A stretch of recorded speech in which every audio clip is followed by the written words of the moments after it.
দেখুন, পুরো এনডিএ সরকারের ট্র্যাক রেকর্ড, অটল বিহারী বাজপেয়ী থেকে শুরু করে নরেন্দ্র দামোদর দাস মোদীর নেতৃত্বে সরকার কবার 356 ধারা জারি হয়েছে, কোথায় হয়েছে? আর কংগ্রেসের অতীত দেখুন, কংগ্রেস তো রাজ্যগুলোর হাতে ক্ষমতা কাটতে কাটতে রাজ্যগুলোকে মিউনিসিপ্যালিটিতে বানিয়ে দিয়েছে। আর কতবার 356 ধারা প্রয়োগ করেছে কংগ্রেস।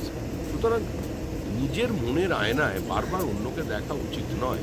আরে তো ভয় কিসে? এটা তো স্বচ্ছতার জন্য সরকার একটা প্রচেষ্টা করছে। সাধারণ মানুষের কাছে রাজনৈতিক দলের নেতৃবৃন্দের সম্পর্কে যে ধারণা তৈরি হয়েছে, সেটার থেকে তো বেরিয়ে আসতে হবে কোনো না কোনো।